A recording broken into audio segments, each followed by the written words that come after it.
I was born in 1929 in Warsaw. My mom was a school teacher. My dad were officers in army. What he do, I never know to this day. But I know they were in the military. So what I can tell you, I used to go to kindergarten and thing, whole lot. And after when the war started, to the war, nothing happened, We had a servant and things, so usual stuff, And 1939, bombs start dropping. I will live in the lower district of Warsaw then. Robersbrat, Górnośląska, that one, lower parts of Warsaw. But it's still central, And Dad went to war. I can remember that because I went outside that palace to say goodbye to him, Then I never seen him, my father, for about 25 years, roughly, He were looking for me through the Red Cross and everything, and I were looking the same, Managed to get in contact about after 25 years, and Poland were communist then. So I wasn't very patriotic towards that, And then like a normal kid, put it this way, I live all through occupation. I mean, you read it, you know what's happened, how it went. So they took, not throw us to move out from a house because that's made for Volksdeutsch area, only for German. So we moved to other place, that's Górnośląska, next street. From there they took us again. After Jew, they already killed it in the center of Warsaw. That's going towards Dworzec Gdański, where the railway station called there. And there were tram station there. And, I got involved in that area. Anyway, I joined the resistance, which is obvious. My mom tried to lock the house up by us sailing down the pipe because we were on the first floor, And Scarpe, I want to be. And we fought in the war, so, you get your weapon, you know how it starts. Nothing supply. I mean, civilian clothes I had then on. You found the helmet, you got, gradually, or you can say you were equipped, you got a pistol. I got a Walter. Well, after that, when the time progressing, it's all in a month's time, what's first month. We fought everywhere and we lose hell of a lot of money, believe me. And that's our district where very important documentation then, with the money and anything, with the government to do. It's called Wytwórnia Papierów Wartościowych. That's the reunion I go to every year. And I got, we fought in that area with railway station and everything. So we coming anyway. That district railway station and tram station, they were really, because the ghetto used to run half in the middle of a street, ghetto wall. Well, Jewish part were already finished, wiped off, flattened it in 1943. The Easter. So we sat all Easter calling it walls were cracking, glass in the window were cracking. Because one street were divided, and it's only on our side with trams, so we're but more wider. That's Bonifraterska Street. Bonifraterska to depot of Muranowska. And from there, I were only just across. Put in action, you'll evolve anyway. You want to do everything as possible. I wouldn't say that maybe patriotism and everything, but you have to, you know how we go in a wartime. So from there were a lot of attack from ghetto side, because that part of Warsaw non-existent, were just rubble from one end to the other. The only thing there standing with that church, and that's only marker for artillery, And we had a rough passage, railway fighting, and that's when the situation with Goliath coming. I can't tell you the date. From a railway station, from that way, and there were allotment on front, and we seen that tank coming, The only miniature tank, like a toy, But one of the first model, which one dragged the cable behind. Not the later one, with the big engine. That's this one. And the tank is in Warsaw National Museum. There, I got some photograph of there actually with it. And from there, well, we cut the wire. Seen the thing, we cut the wire, right? Seen a wire dragging telephone wire behind it on a drum, So we cut it. That stopped. And our commanding officers, he was colonel. He was expert on them things, So he stopped it, not disarm it, but he drove it. I know it sounds daft. Sitting on top of it with the handle, There were like a little handle on it, on the lid itself, next to dynamite. And you can, sort of control it a certain way. We got outside a tram station, workshop. Well, open the top up. And of course, volunteer, we win the tank. Carry the dynamite, all that dynamite. I carried inside it, And I still remember like a square, not a brick, flat thing, It's about not even half a meter, square in about 2-3 inches big, blackened. I can't remember how many were there. Anyway, I didn't know what it were, Well, that's how it started. We left that. We try it, when we're a bit spare moment in action, mess around with the thing. We try to drive it and all sorts, And but meantime, the attacks were still coming, it's normal situation. And there really were heavy attacks towards, I can't remember what date they were exactly. And I can't tell you the date. And that time when German attacked, that's I would say about 22, 24, that big one, heavy one. German army advanced it from railway station, and more everything was front, killing citizens, which were normal that time, like in war. And my mom got shot on a staircase, coming down the staircase on a level ground.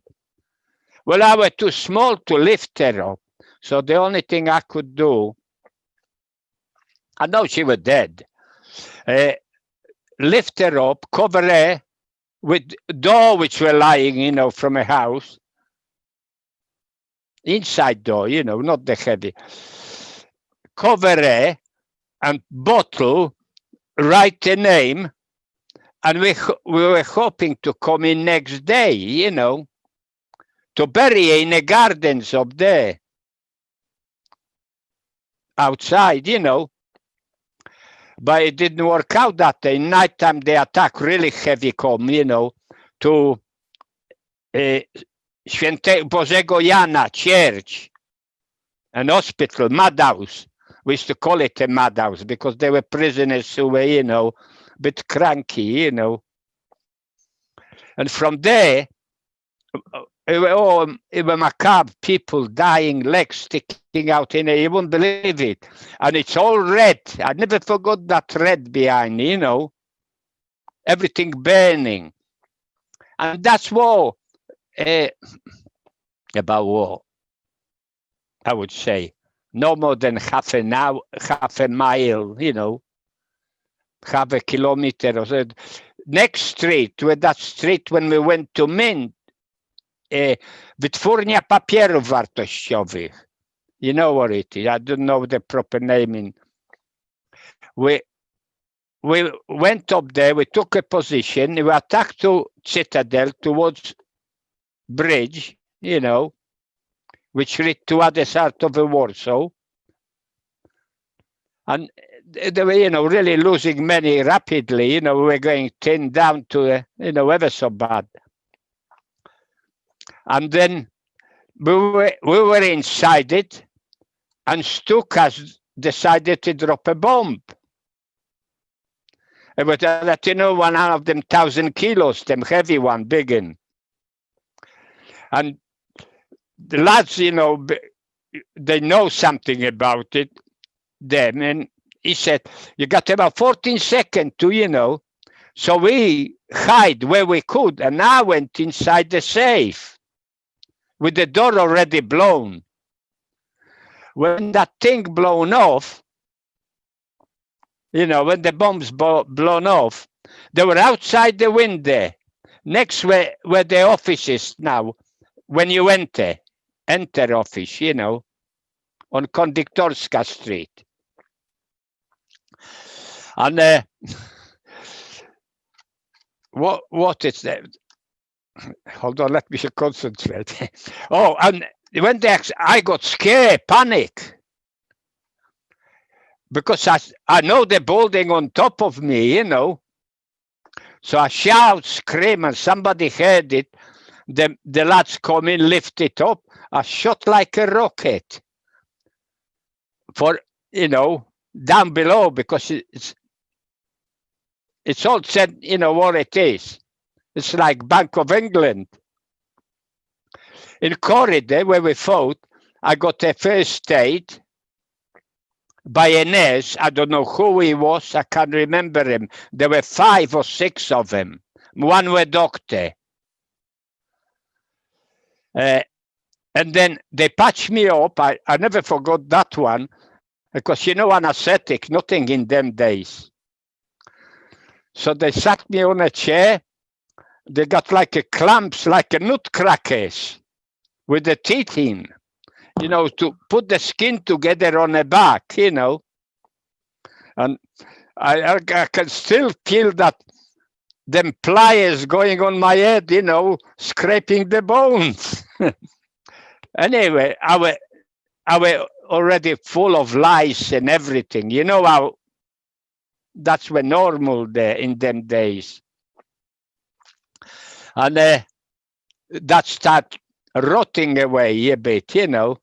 And I would bandages and helmet on top of it, German helmet.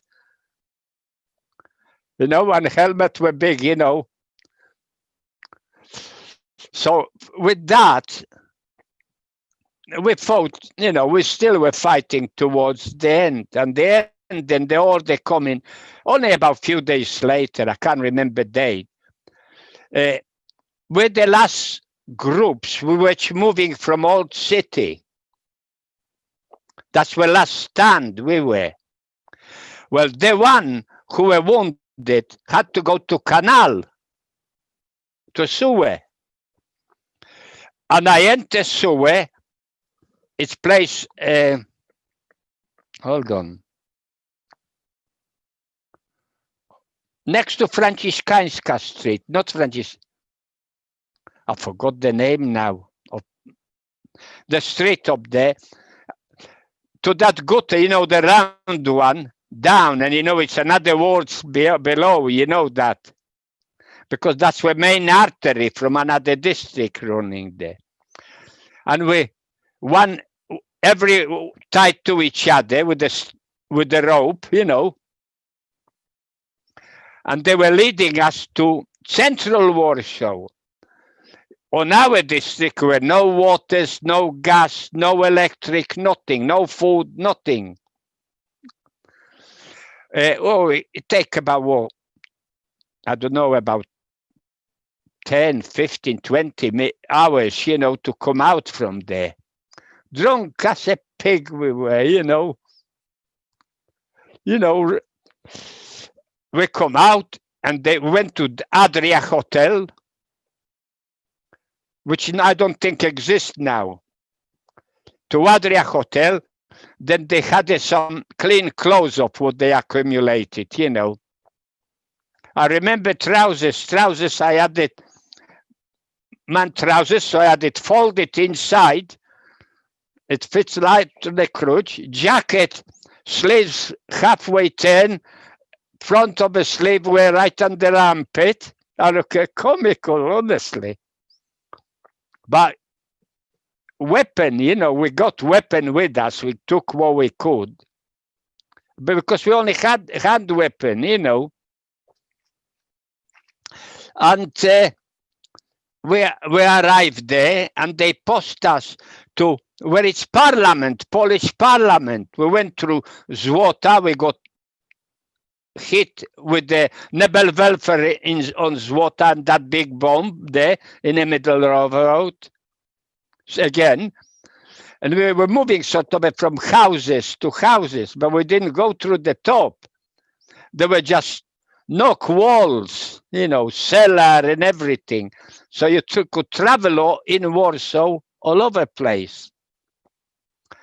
And from there we reached Krucha, Plaszcze Krzyży, that's Holy Cross Street. You know, the one outside Parliament and a street, because I come from that district, so I know well, you know. And from there, from Parliament, there were two places I remember, where one institute for people with a lack of hearing and YMCA. We went through their ruin of the inside it, you know, inside it, right to Książęca Street, and we went out right up towards the museum, National Museum, and we took a position on a crossroad up there. On another side of that were Bank Gospodarstwa Krajowego, bank were there, and we used to run, you know, when the drops, when the drops were there, you know, we picked it up, what Russian dropped it, whoever, or British plane dropped it, you know, with big fights going on, who's having what, you know, the big containers. And in one of them were Fiat.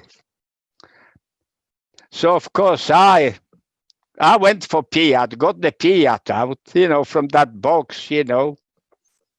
And it's a long, like a cigar, a massive thing he were. The Fiat were nearly big as me, but you know, they wasn't heavy. The lads got ammunition, we went back to our position. We have to try it. Well, I have to have a first try, you know. Lads put a sandbag on top of me, you know, because I was only a kid, you know. And I banged one off. Fiat went one way, I went the other way. And then, so I swapped it, you know, you could swap it with the other one. Oh, I'll have your weapon, you give mine, you know. Everybody tried to be something better. we got schmeisses, all sorts of things, you know, through your hand. And what's come through drop, you know, sometimes supply, the Russian plane used to come in over Warsaw, put them flare, which burning very slowly on a balloon, and they drop porridge, greasy porridge in sacks without parachute, you know. So they were all over, everybody's mostly in nighttime, you know. And we stopped with BGK, Bank Gospodarstwa Krajowego. That's where bank, where I fired that Piat in. And from there we make a little excursion, you know. Try to get to a lower Warsaw, where I was born. And we went to Warsaw Hospital, and there was like a big tower outside, and we couldn't break through it, through German line, to the other side line, to help on Czerniaków in that area. So anyway, we're losing many on this end all the time. On the end, we're about 6 or so many. I can't tell you how many were there, but we were done. So they attached us to other one. I think it's with Radosław, I'm not sure of it, group. They attached us to other group. And what left of it, it's all new people, you know. And that's where already second months. And you know, Warsaw uprising was about 63 days, roughly, I think. And from there, we fought it as we go along, try to break it there, you know, to kill, to have a kill. And we used to get massacred all the time.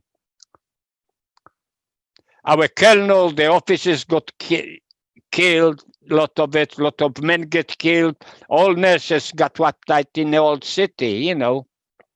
We lost it. The colonel got wounded I think twice. I can't remember that well. But he was badly, you know. He wouldn't stop in hospital. And he was great old man, you know. Oldish fella, but he was colonel.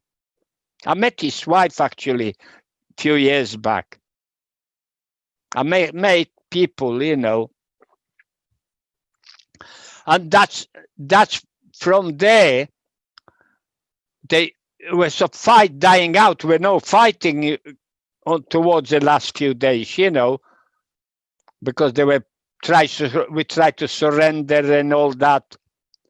Anyway, there'll come order to form thing, and we marched it. They marched us. We marched it on our own, you know, to Lotnisko, Okęcie.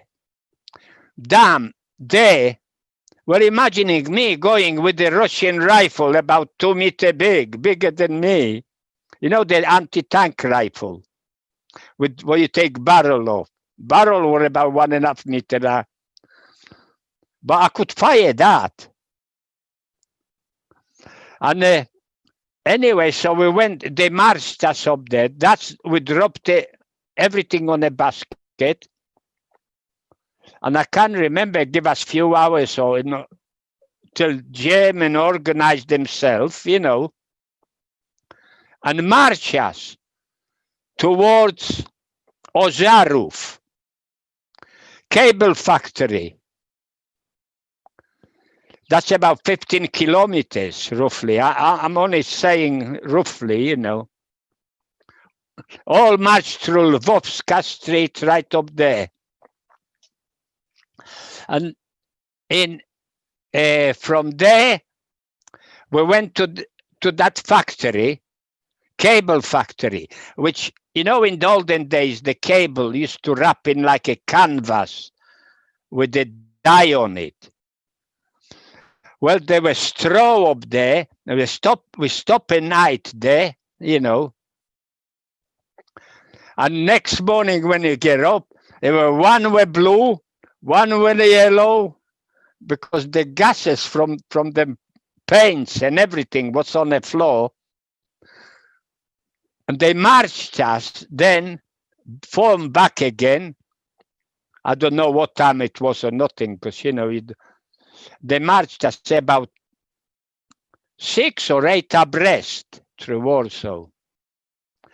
They marched us to railway station, put it in a cattle wagon. You know the cattle wagon, the sliding one about cows and everything. Sealed the door, and then about 50 men, women, and whoever were in that action, you know. They didn't choose it. And you see, then they put us on a train. The train with them well locked up for so long, I don't know how long. There were no toilet, as you know it, so you had to dig it. Somebody had a knife or something, you dig a hole in it. And so half doing toilet, half of them standing in queue, you know what I mean?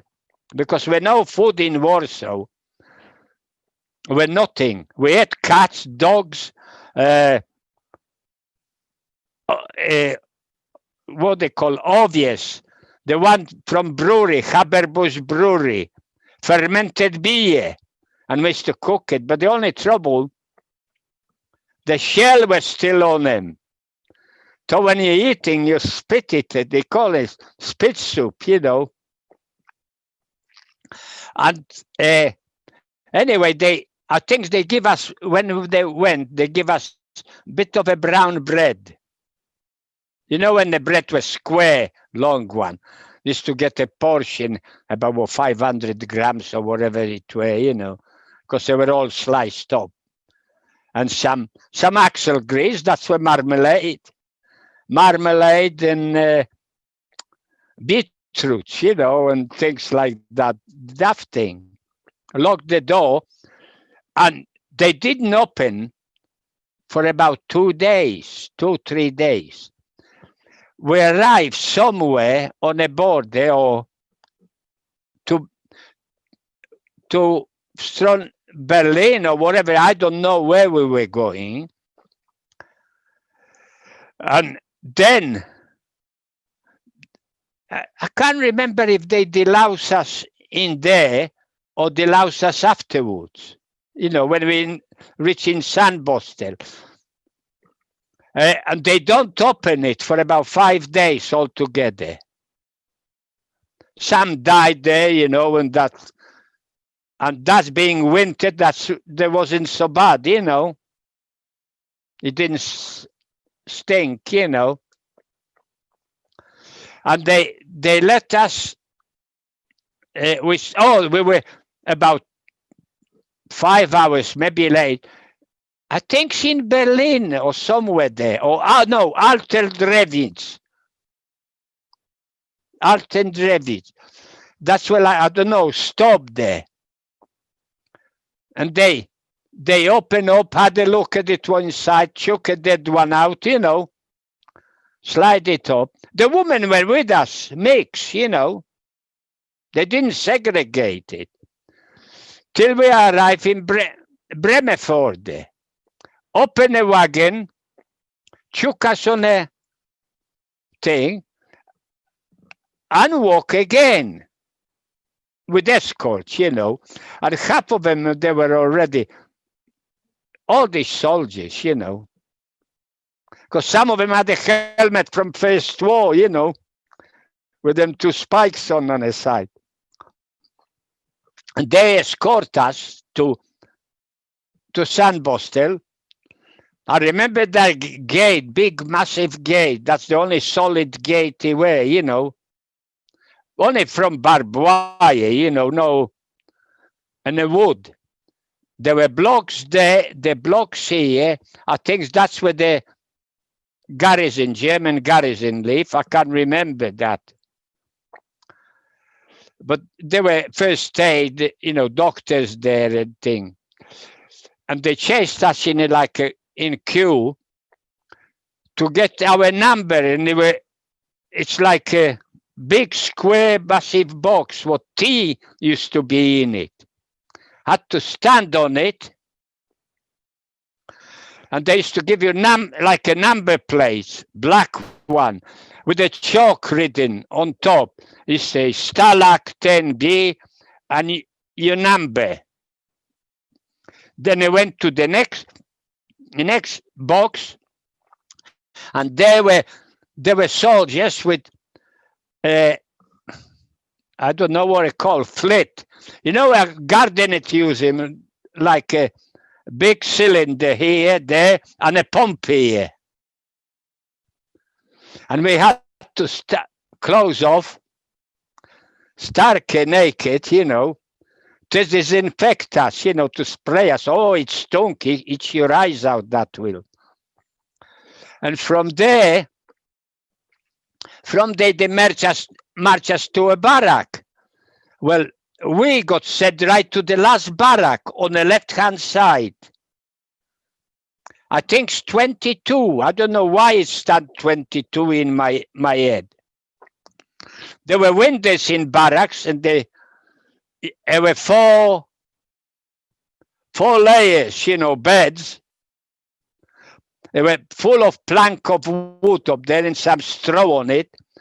I think they give us a blanket. I can remember that, you know, very well. I'm not sure of it. And well, I, being small, so I had to get right down the deck. Anyway, you know, we were cold. The best two were middle one. The one with damp, and the one on top were too close to a roof, you know. And we lived there. Then they used to have I wouldn't say entertainment. They check how many were there. That's when the officers got shot. Who come in. His wife were on this side of perimeter, and he were on there. And you know, in the middle were barbed wire, but there were two barbed wire running low about meter above the ground. We're not allowed to cross that line, and he crossed it, and they shot him. There were a bit of a stink up about it, you know, and the doctor come and they go.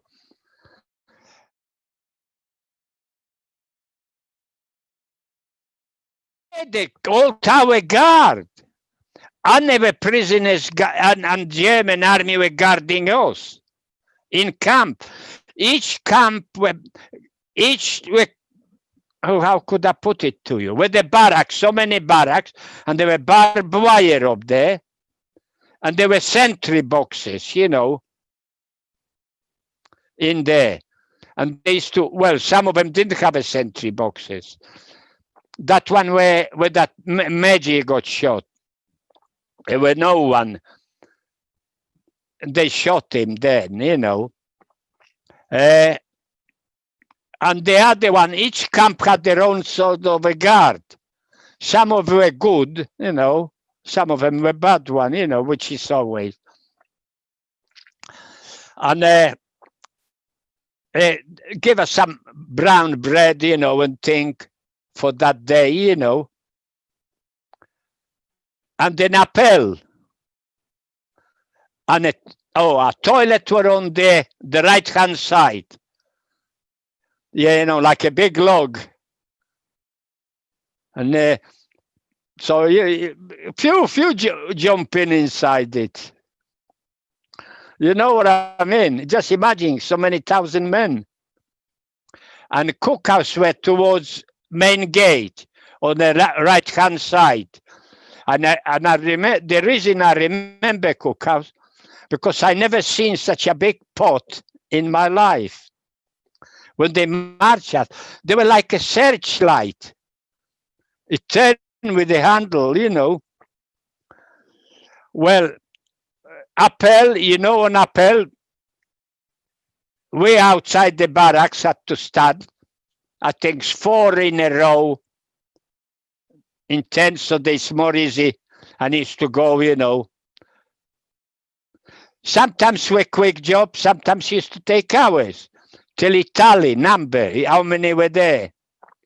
That one, they used to chuck it out, you know, bodies outside, lay them against barracks and count them till he was melding to officer, you know, that it's such and such a number it's here.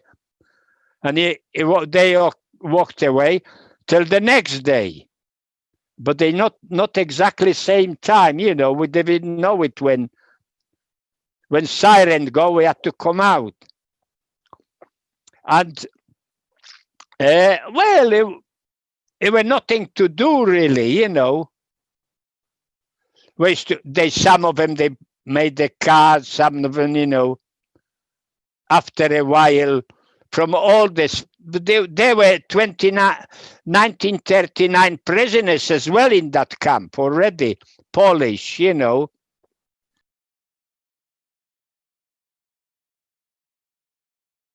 They were same barracks, they mix them, you know. They were better because they had the jackets, you know, they were better dressed than us. Because they Red Cross from Polish army or whatever it was, what left, you know. They still have their own uniform, some of them. And it still keep that military order, you know. You have to report to colonel and salute and all that, you know. Still like you were in army to keep order in it, you know. And then they used to go a dinner party. Once a day we used to get fed. They have like well, the children used to bathe in dishes or do washing in a not tap, you know, the longish thing. And they used to carry soup, 2 carry soup, and about 6 around that soup with a big stick to protect the soup. And he says to come in and you put your tin up and put all that slop inside it, and that's your dinner. And that's how it were. But it was still burdening, you know. You could still, when you bit in a camp, it was still we're going black markets and, you know, with guards, because the old fella used to, from 1939, they got a red parcel before us. So we sort of managed to bargain with them, you know. I didn't eat chocolate. I used to exchange it. And a cigarette as well. 5 cigarettes. I never forgot it. 5 cigarettes. That's what daily ration of bread. 5 cigarettes. And there were Yanks there in camp, you know, like a little dominion, separated, not contacting with each other. They're every close unit, you know. And the Yanks had a good, they got a new uniform, they're like a king. They got everything, because they used to get regular Red Cross parcel, you know. And the parcel American were good. British, it wasn't that good parcel, food parcel. And you know what, you had to go through control. They were in vitamin or something impregnated on the American parcel, you know. They even sometimes were after shaving lotion in them. So I used to exchange it with Russian. The one who had the contact with it, exchange for drinking. You know, the Russian used to buy it. And they didn't get much to eat either, you know, believe me.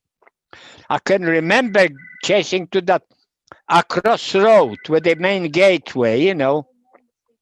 There were like ants there. And then they gradually, when the war, you know, were going on, the Russian didn't want to, when the war finished, they didn't want to go back to Russian. The NKVD come, you know, and by force shove him in, take him in lorries to Russian side. They didn't want to go.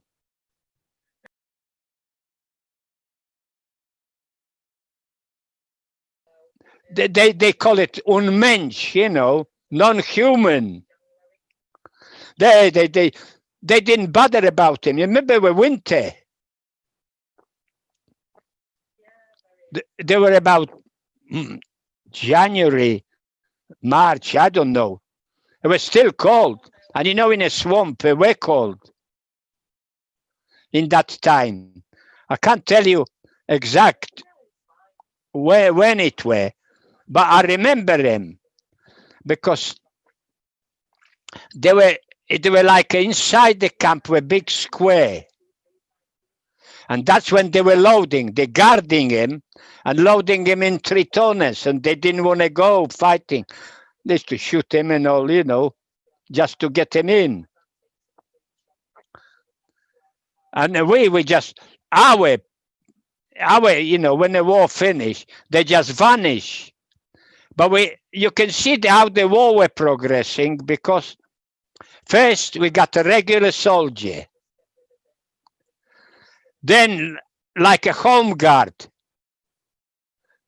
A lot of them were sell by date, you know, they'd be oldish. Then there were little swine, you know, that's the Hitlerjungen, you know, the bigger one. And they thought they were it, but they got a, you know, they got the medicine afterwards, put it this way. They used to army take him away, you know. So we couldn't tell you what's happened to him. But I remember when the camp got after liberated, on the square, big stone, I don't know if the big boulders, they were somewhere in the center or somewhere. Big, massive, honestly. And that Russian, that American, because they were Irish, Scottish regiment. Remember, first time I seen a Scotsman with a kilt on, with a skirt on, and he was sitting and resting with the bagpipes on a thing, and I were in amazement watching it, you know. But then I had to move out. We went over a side, you know. As they say, there were no entries. Everybody do what they want, you know. And now they told me the Polish army going from Winschoten in Flagwede, I joined them.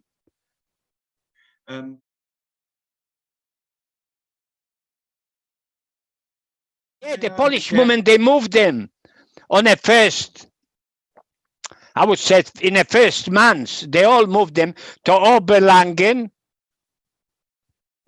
There was some other camp where the only woman there. I can't remember, but I remember shifting because, you know, that major wife and thing, they all have to go.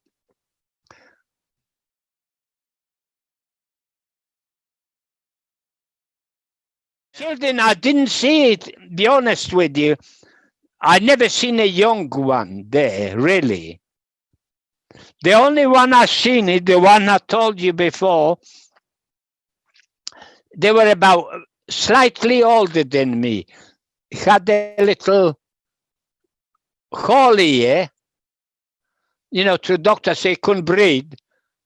And when we were lurking around, you know, playing around in a thing, used to put a fag in it, you know, and smoking fags, and a smoke used to come out, you know, through his mouth. But that's the only one I remember, you know, be honest with you.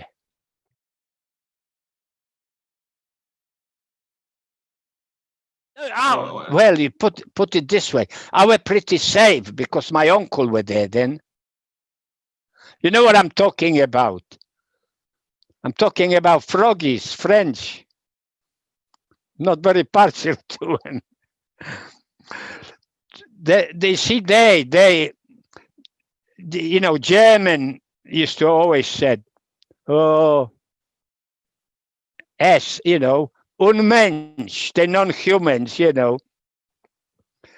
And an Italian, they were quiet lads, you know, the poor thing, they had to do filthy work, you know.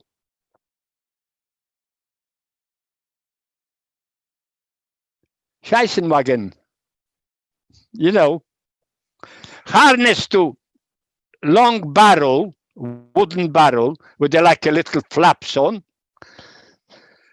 They're about 10 or 12 or whatever, how many they get harnessed to, dragging it through a camp. With that cape, green cape, and that big hat with feather on, you know. And on a side they were marching with the buckets in the hand, you know. And they had to sing Italian song while they were doing it. And they said, did you know, it's happened every day that way. There wasn't, you know, German army wasn't, it's like French army. They go to any side, you know. You know, so French were queer, you know. I know it sounds daft, you know, but I didn't think much of them. And you know, my uncles there, 2 uncles, so I was safe enough. And on top of that, I was like a messenger for that doctor. Remember, I will tell you, can't remember. I always thought where folks his name were, but I can't remember if I'm right.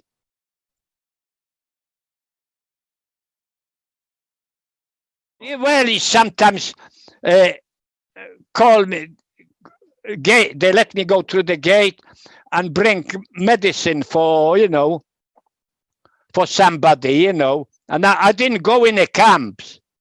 I had to go in with the sentry where give it to him, and then they passed it up. No, I didn't. He just, well, when he examined me, that doctor,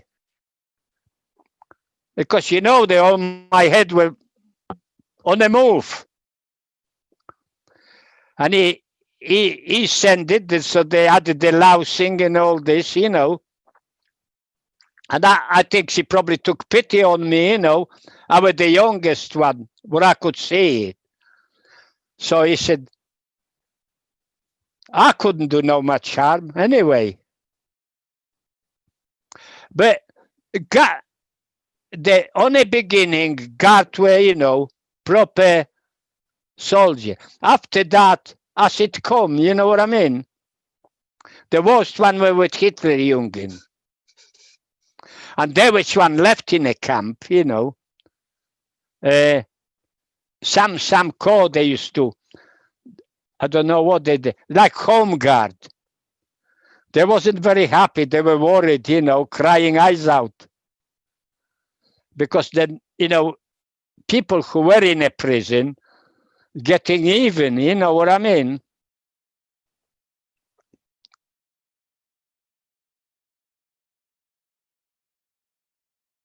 They had to go on a square, form the group with shovel and thing, repair road to camp. Because remember, they were in camp, were in swamp area. So they have to patch probably road. I don't know what they're doing, because I never went on it. They go with shovels and, you know, hammers and things go up there. And they used to go through villages. That's, you know, past Sandbostel. But there were nothing there. It's not many houses there. Well, when you see it,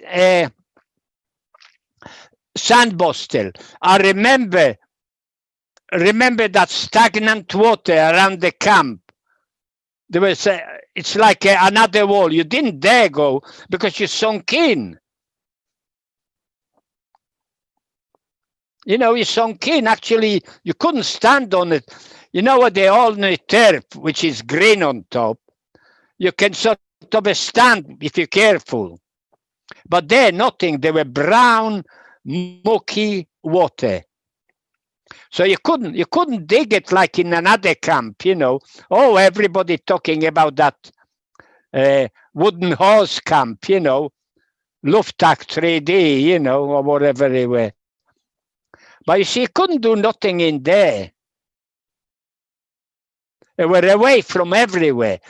And if you managed to get outside the gate,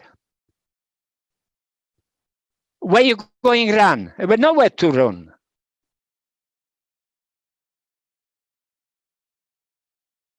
Well, you don't notice them thing because, you know, the sirens used to go regularly, you know.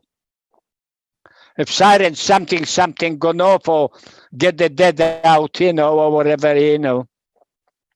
But I remember on the beginning, they were quite, I would say, peaceful, you know, in camp. Routine and everything. But then fetch officers, because that's where Stalag, remember, that was Stalag, not Oflag. And then when officers, they start throwing rank around, you know, officers, you know, try to organize things. But they had the daft thing in camp, quiet, playing chess, what they made it, you know. Not like Waldenberg.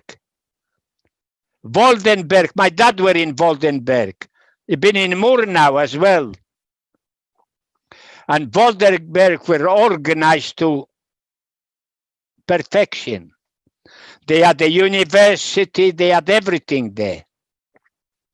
Choir, orchestra, stamps. You look at this, you see a stamps they used to add.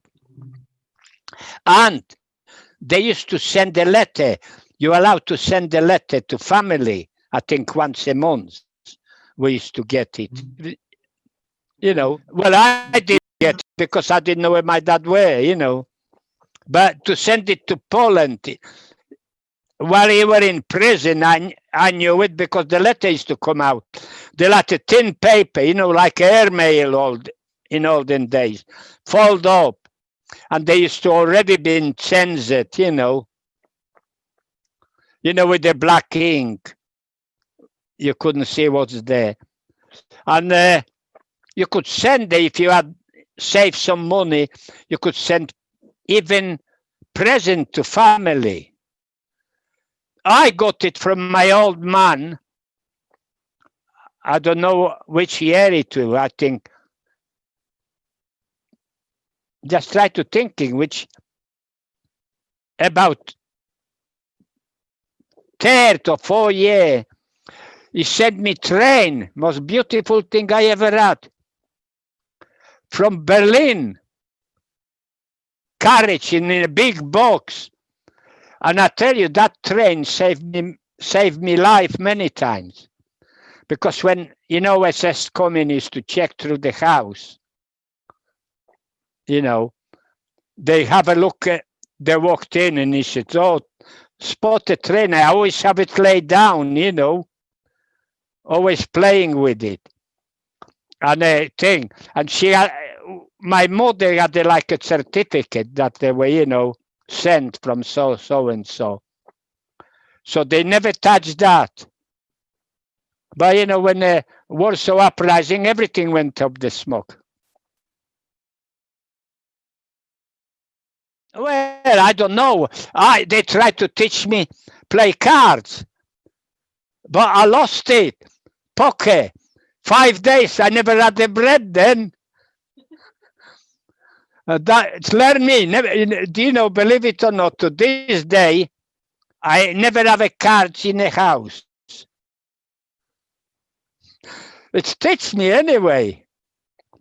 But they used to could get a courses in languages. They were professors, the intellectual people, They're not laborers, up there. I mean, you know, more now, if you look at it, they were refined to fine. They were really, but that's a proper, you know, proper off-lag 2C.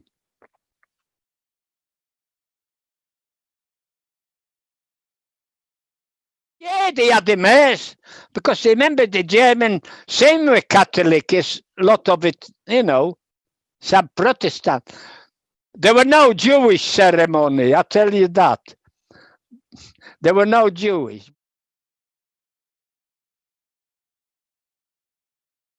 No, the only Jew I had with the contact,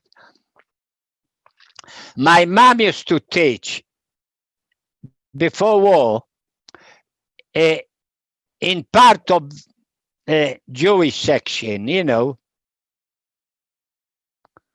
They mostly were Jew, but the odd one used to, you know, and when they done a ghetto, you know, when they finished with ghetto, you know, which were bad. Because remember, if you remember, there were two ghettos, little ghetto and big ghetto. And the bridge, wooden bridge, were joining him. And the tram number 9 with all with the Jewish sign, you know, used to pay going to Muranov. I never forgot that. And they, you know, chain this whole chain of the on a thing, so you can only go. It's not actually in Jewish area, but passing through like a tunnel, you know.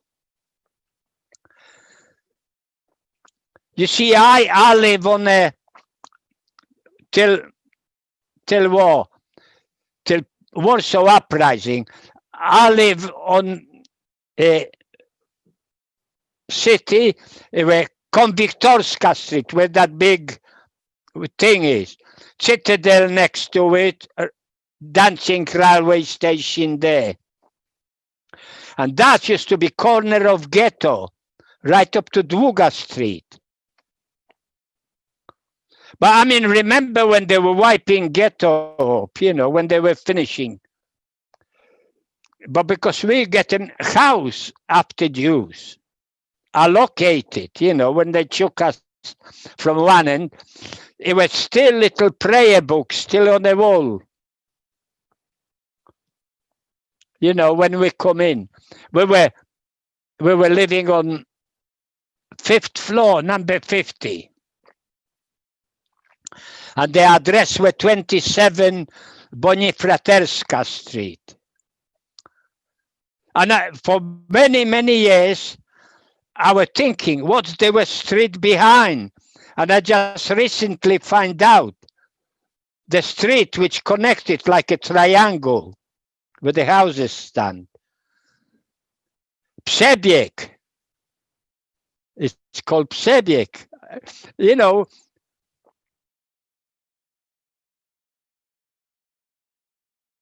no. Well, I never have look, the only contact I had, she was behind the wire, you know. So I don't think they probably were some Jew hidden away, you know what I mean? Under different name and thing, but I didn't know any.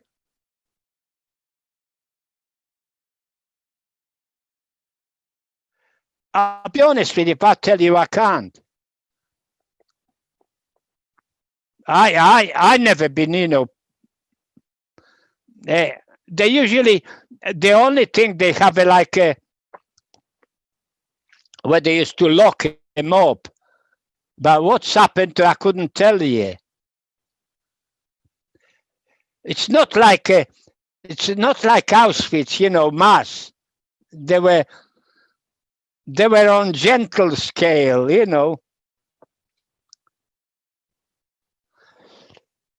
You have no freedom. That's the one thing anyway. You know it. You be there. You cross that line, and you couldn't because there were where the sentry walk, there were row, and that guards used to walk around, around all that perimeters. And that used to be like a tunnel.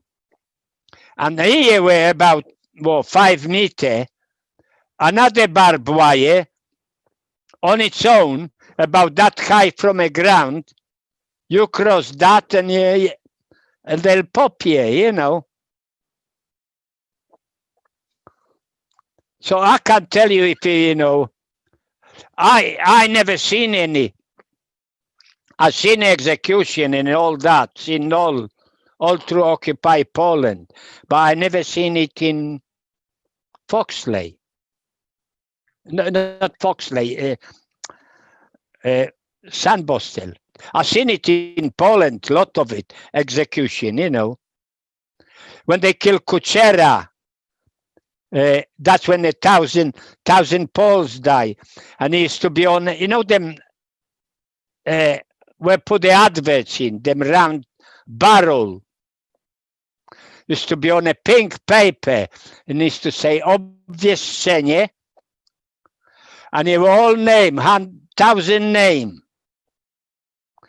And that one on Dworzec Gdański, I've seen it, quite a few, shot against wall. And you had to watch it, and load the body and take it. They even grave, still an embankment in Dworzec Gdański, still is, it's no coffin there, but that's where you get shot against that,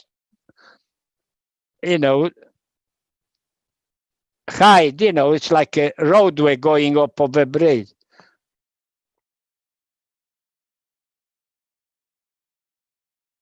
Yeah, they march him, they nearly took camp over. They marched him, they were in tatters. And they're using prisoners to, the prisoners of war is to cook for them, cook. And the one morning, I remember that when there were about 6 of them floating in a soup, died there. They found them dead. Because, they had no food, they had some. But I mean, they have no contact with them. I heard it, they form another camp for them or something. But I don't know much about it. I couldn't tell you, I never seen it. All I were, spend all the time, Sandbostel, in a 10B. I remember they coming Red Cross by drone coming, but I wasn't in a, towards the end, when the war finished, I wasn't in a camp actually, I was on the loose. The healthy prisoners of war, when they used to walk to be fed, they used to carry that big buckets or whatever it is, potato peeling and everything in it, And on side of it, near that bloody pot, about 6, sometimes 8 men walking with the big sticks, to protect that soup. That's all I can tell you. And of course, they were naked nearly, They got no shoes, nothing. But see, we didn't have a contact because we were last barracks. What we seen, we seen lorry coming and thing, but we didn't actually see anything, because we were right far end, where the twin towers were on the back. The old wooden one, the twin tower. Where the main road were going, in the main through camp in the middle. Well, them 2 towers. So that's where I were. So we didn't see nothing, I didn't see it.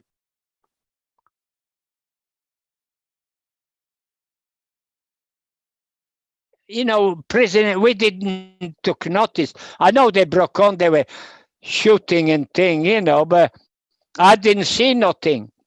We couldn't see nothing. Only thing we seen him in a, when they come in to clear up afterwards.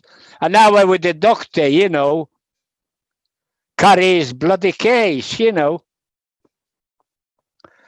So all I seen it fishing him from a soup. And you know, that drum with soup, you know, is cooked. It's bigger than this room. It was like a searchlight. Glass off, you know, and there were two handle on each, like a ship handle on each end. But I mean, remember them days you didn't peel potatoes and you were glad to eat peel. And same when we used to Red Cross parcel come, remember that one? They used to come in and collect it near the cookhouse. They used to deposit him and they used to get one. And they were already open. And he had to pick that parcel, go to like a table or bench or whatever it is. And he had a hammer, the guards had a hammer with the two spikes in. And he used to make hole, you know, and everything, tobacco, everything. So you had to eat everything in 1-2 days because everything's gone over.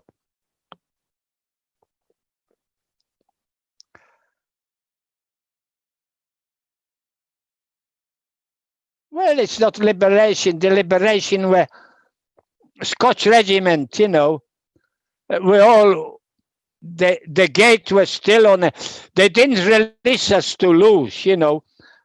They released us, then after the Ukraine, you know, not Ukrainian, Russian and whatever they were, some got loose from a camp and they were looting and, you know, usual stuff.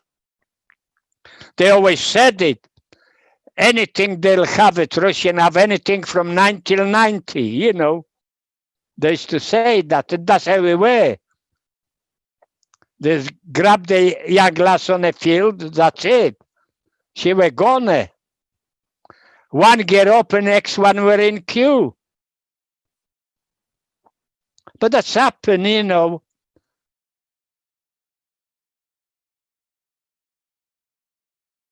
Oh, there a lot of them, be honest with you, a lot of the prisoners died soon as British, because they grabbed food, you know, there were no food.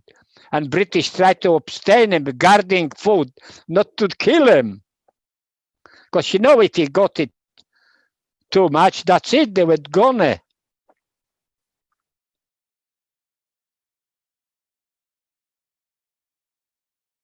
can't remember. There was so much, I'll be honest, I can't remember much of there. Because there was so much excitement, you know. And you know, when it's like, I'm an hour of your young kids. So, you know, and I was sort of controlled by my, you know, my uncle, you know, and things, you know. So I got two older one, you know, which with rank on, you know. So I would feel safe, you know. But I mean, we didn't, our side didn't go to expect it. All it is, sanitaries used to go and take their bodies out, you know. On prisoners of war, it wasn't, it's the mostly 90% of them on concentration camp, the one which were dying. But I mean, we how could I put it? We're not overfed, you know, but we could survive living, you know, with a bit of stealing, bit of, you know, everything. I mean, that's a normal thing. Exchanges, barter, you know, get me some, pinch some from doctor if you can, some tablets or something, you know, aspirin, nothing, you know. And used to nephew, you know.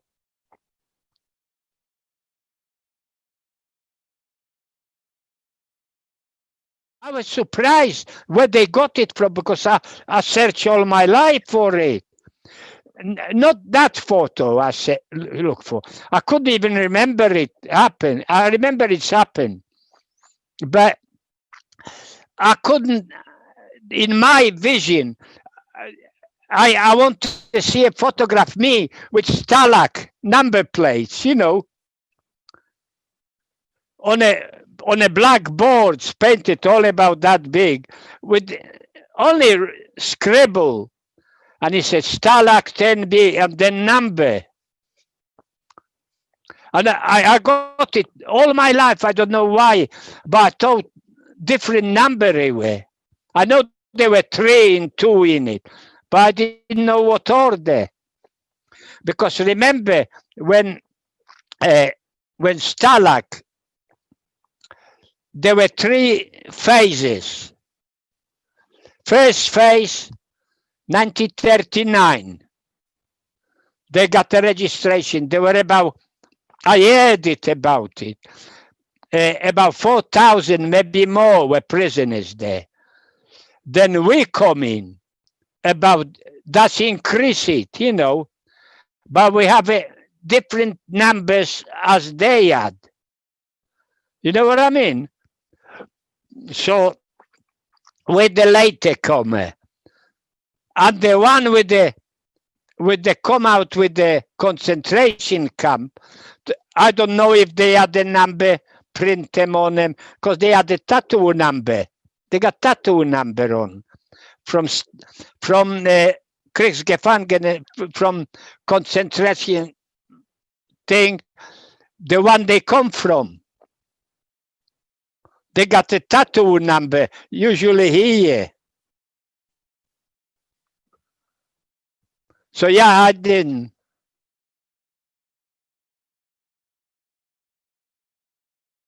I went to that infantry regiment, and we reached Wilhelmshaven. We went, before that we went to Derpen, you know, Meppen, Lingen, that way. Machkov, only visit Machkov, you know, not visit, I went on duty, but went up there, took a lot of stuff up there, you know, supplies from army. To Machkov. The old name of Machkov was Haren. And from Machkov, they were mostly Oberlangen, Netherlands, you know, they all similar name. Them, they were women camps. I can't tell you what's there because I've never been. But in our place, they only had it about a week, not even a week. Because after that shooting, you know, that major on a friend, they shipped them straight away. And then, well, with Maciek, I went to Derpen.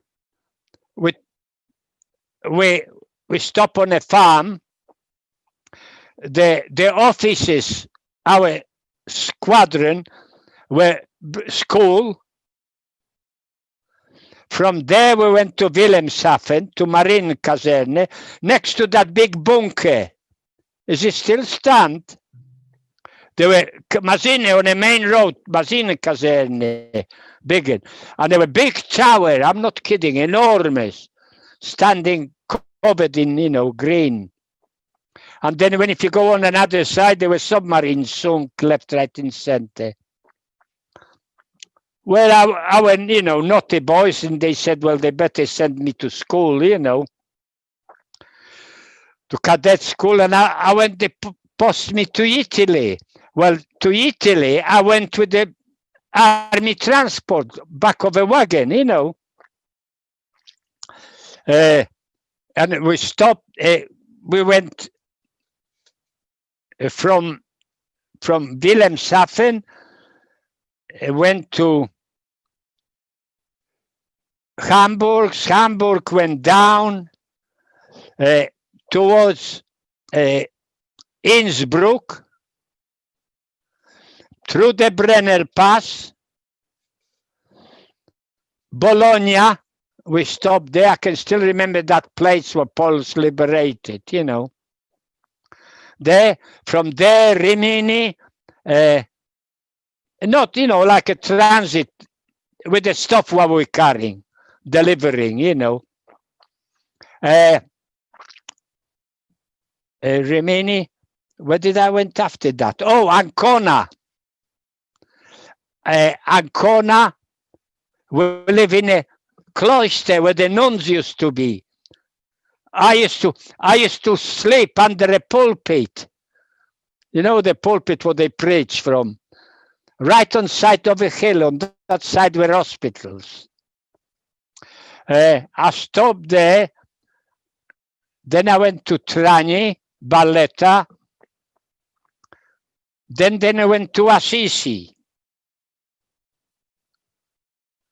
They tried to find a place for me, you know, where I fit in. Assisi stopped till we come to England, you know.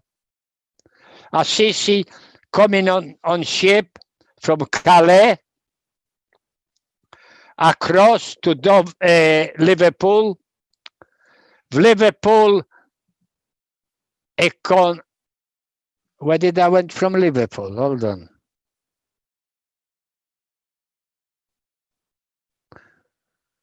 Foxley Camp.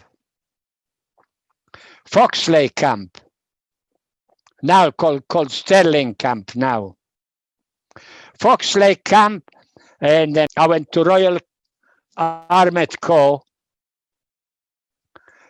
in Bovington, Dorset. I was in a British Army about, how was it? About 51. Before maybe, you know, 51 I think it were. Then I didn't officially, you know, swear their allegiance and join the British Army. Then we stop in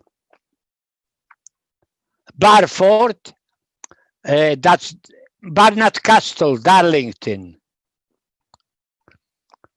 And from there, the whole camp, the whole, you know, all regiment went to Malaya, to Singapore. And then went from there to Gibraltar, right to Canal, you know, up there, Bitter Lake, to Ceylon, got stuck in Ceylon, supposed to be 21 days. We were about 35 because the ships were breaking down. They're all military ship, you know.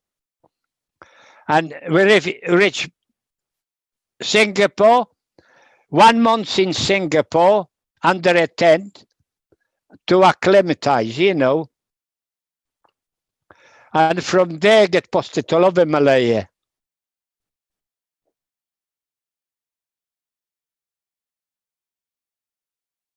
I done, you see, I was supposed to be 2 years in Malaya, but I managed to swing it. I used to grab the courses, you know. So they couldn't release me. I volunteered once as a guinea pig for experiment, for medical book on metabolism, you know. How they adopted to heat. I'm great. I love heat. And I stopped there 6 years. And then come back to England, stop about another 3. And the regiment was going to Germany. I said, I didn't want to go to Germany. I didn't want a providence. I didn't, you know. And I met a you know, girl. I married, 3 kids, and they pretty well orientated, you know. They all work for government. granddaughter, that's Miranda's sister, she's a warrant officer in I don't know if a medical corps or administrative, I can't tell you. Anyway, she's a warrant officer. Gary were a warrant officer. Sergeant, Grandpa. Hey? She's a sergeant. Who? Cherie. She's a sergeant. She's a warrant. Is she? Oh, right. She got a brown belt. Oh, okay. It's her sister. She said sergeant. She been sergeant. Sergeant with a friegi. It's extra.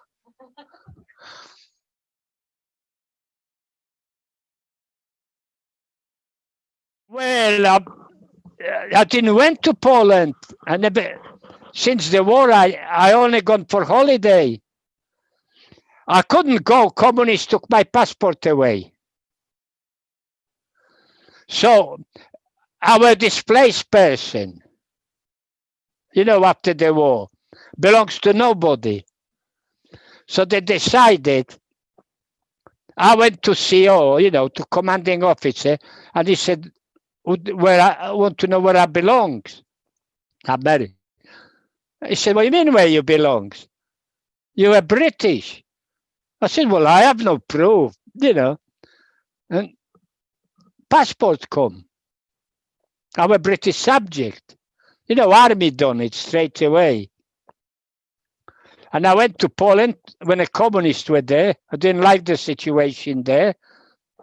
Then I went few years later and thing. All family were in prison. All grown up. My aunties, my old man, everybody in communist nick. Took him out from Poland. They all finished. My dad didn't because he was looking for me, you know. But my cousin, my stepsister, he remarried, stepsister, stepbrother, another stepbrother, Richard, they all went to America. Live in America about 25 years and they're all coming back now. My sister come back, Jacek come back, Richard come back. It's quite a few of them, you know. From my you know, stepsister, you know, he live in Warsaw. Cousins live in Warsaw, you know. It's plenty relation.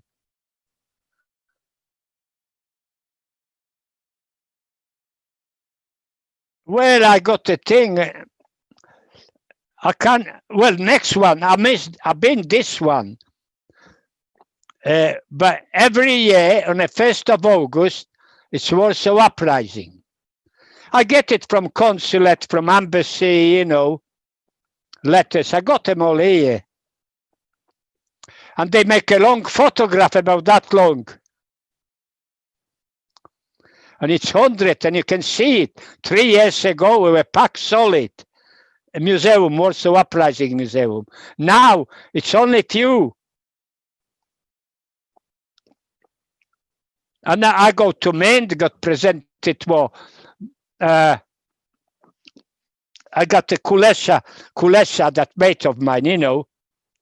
He wrote a book. He presented me a book with it. Big, massive book. And then I had a parchment, presented parchment, you know, with my name on it, you know, scroll. And then they present with a bullet for mint, you know, that mint where the money make a vote up there. Our number 6. You seen the brochures they sent? You seen him? Życie Warszawy. Well, there, I go up there, I layer it every year. From group I belongs to, you know. And he said in one of the book it say the last 6. And not this week, but before that, they were in a thing. I don't know if you've seen it. In a book. You seen it? So they send it. It's only a few of us left. I think if I'm number 3, that's bloody doing good.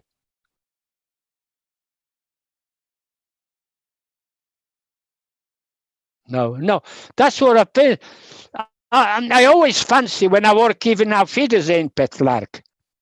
You know, when I work in Germany, when firms sent me from here in 74 to Peter Walters, you know, in Lubeck.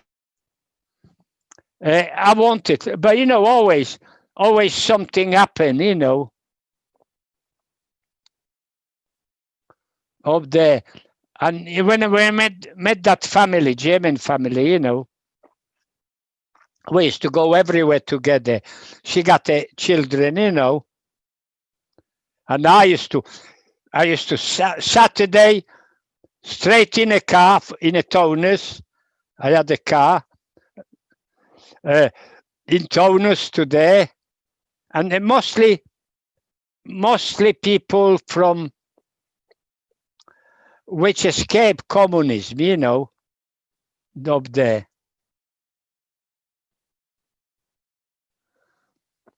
And we've been friends for donkey's years, honestly. 30, about 45 years, maybe more. Her son is somebody in Siemens, you know, important.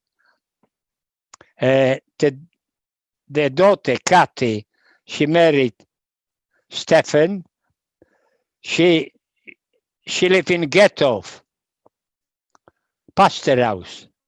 I don't know if she's religion or she worked there, you know, I can't tell you. When a mom died, I stopped writing, you know, the new generation. I've never been good for writing anyway.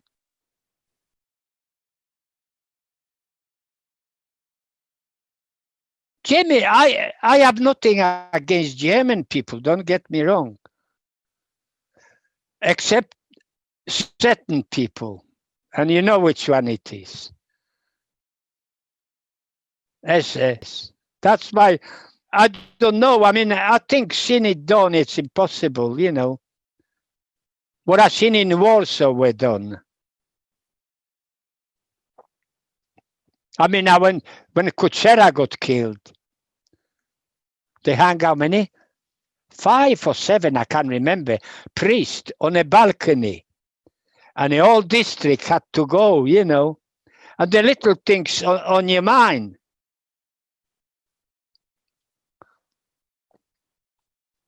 I mean, you side, same as our side. It just happened. It's not our making that way. I mean, I didn't mind watching what it's named, Poison itself and Goering and the rest of them, you know. I watched it from day to day when they hang him, you know.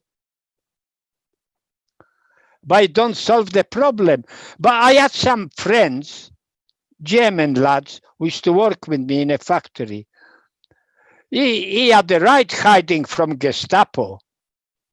Anyway, German, born, living in Germany to this day. Because he went on perimeter where he shouldn't be there. And he was in Hitler Youth and he got a hammer.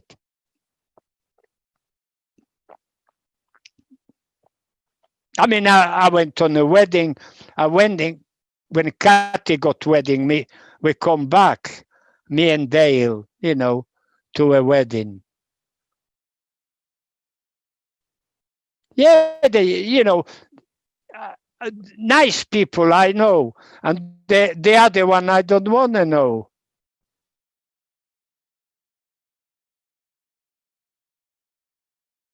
To this, I am traditionist, you know, I do believe it should be respect for, you know.